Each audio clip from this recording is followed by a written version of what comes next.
What were your thoughts about the Ethereum conference you attended, and did you converse with the formers?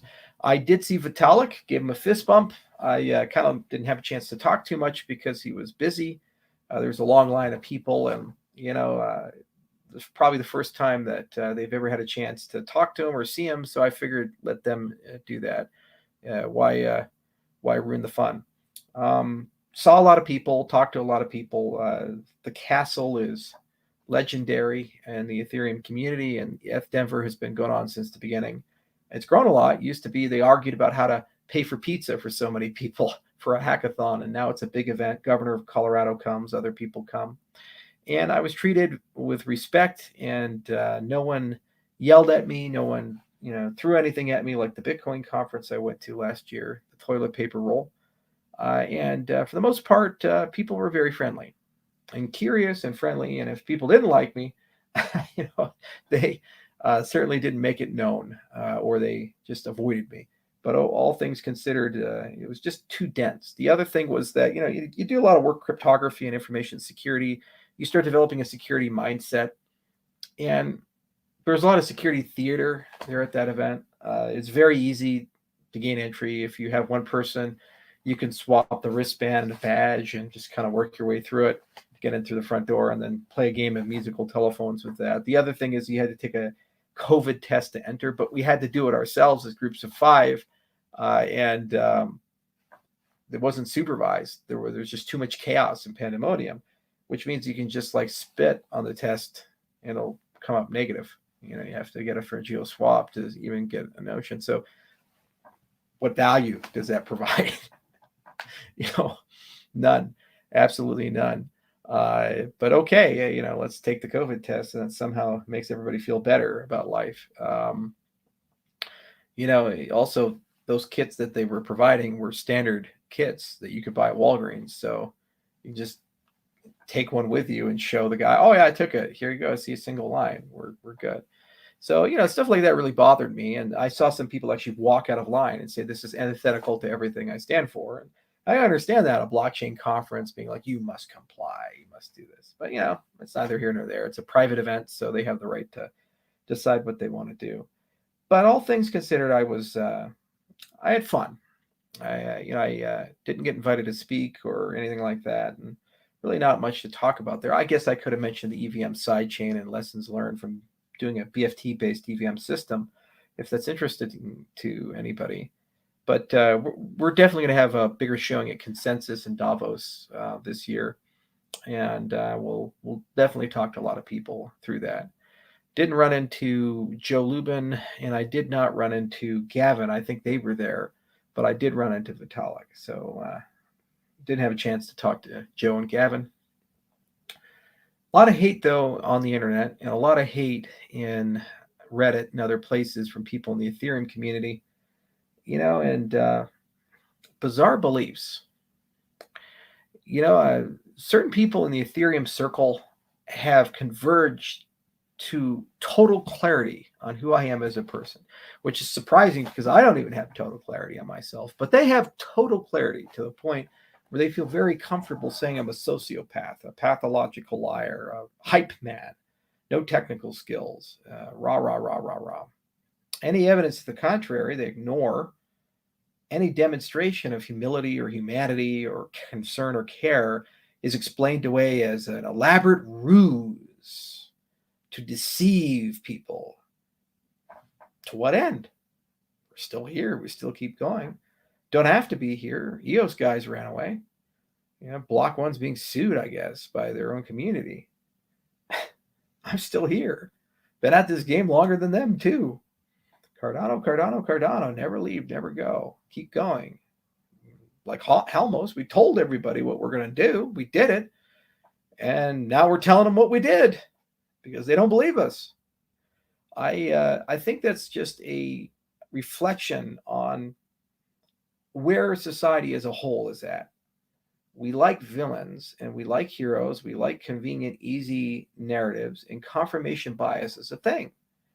And the Ethereum community in particular, a lot of people there have succumbed to the politics of personal destruction and narratives. Guys, We don't always ship on time. You don't either. You're a hell of a lot more late than anything we are in our roadmap. Furthermore, we wrote everything down in a very careful way, and every single critic who succumbs to the politics of personal destruction are incapable or unwilling to actually have an intellectual discussion about what we've done doesn't work. The book author who shall remain nameless did a podcast today, it came out today, and said, well, the launch of smart contracts on Cardano is a failure.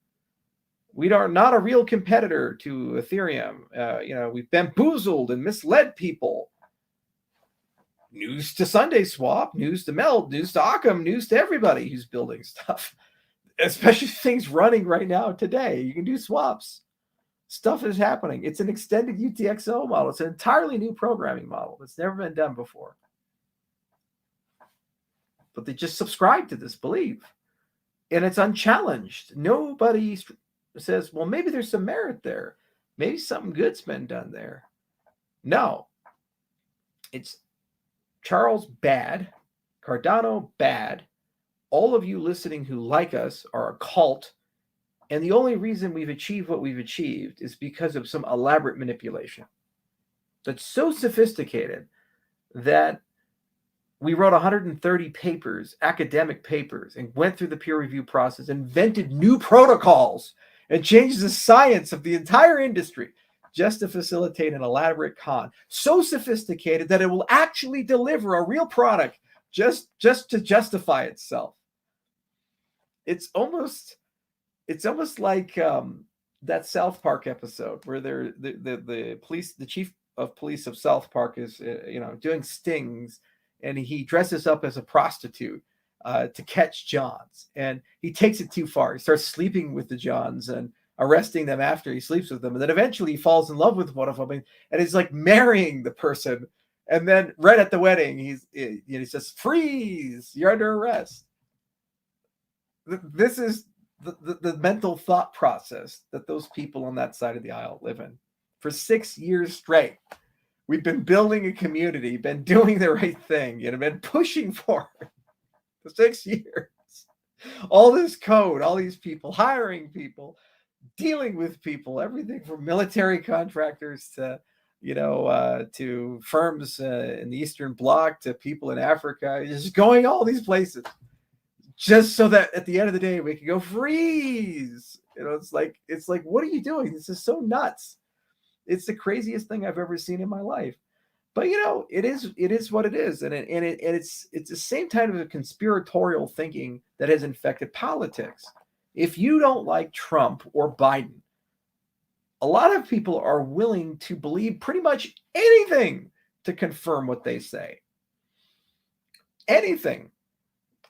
Any depravity, they will go for it if they can find a way to justify it. It's where we're at. People are hurt. The source of all of it isn't me or anything I did 10 years ago for the 6 months I was at Ethereum. It's the trauma everybody is feeling right now. The world doesn't have as much love as it needs. We've just spent 2 years separated and being lied to, and we're hurt. Institutions are failing us. Not a lot of people are economically where they need to be. And all the things you're told to do to improve the situation, go to college, start a business, all these things, decks being stacked against you globally. And then you got the most powerful people in the world, like Klaus and the rest of the gang, saying you'll own nothing and be happy. And dystopian realities being inflicted on people like social credit. People are scared. People have trauma. People are angry. Angry, traumatized, scared people, they lash out. They attack people. They look for villains. They get cynical. They're bitter. Anybody who's been abused knows this. Anybody who talks to someone who's been abused knows this. Collectively, as a race, billions of us have been abused by what's been going on. We're not happy as people anymore. It's why depression's at an all-time high. It's why PTSD is at an all-time high. It's why divorces and domestic violence and a litany of other things are at all-time highs, and suicides at an all-time high. Think about it. These are just facts. And this is just an example of it. And it's sad. Hating someone is like taking poison and hoping the other guy dies. Doesn't really accomplish much. And succumbing to the politics of destruction is the exact same thing at the end of the rainbow. You're only hurting yourself. And sometimes you pay that check much later on in life, but you always have to pay for it at some point, either in missed opportunities or personal unhappiness or some issue. So if we're ever going to get out of this as an industry and as a society, we have to really take a chill pill, and we just have to learn how to relax a bit and listen, and also look up to people. Think the best in people. Or we can just keep throwing hand grenades at each other.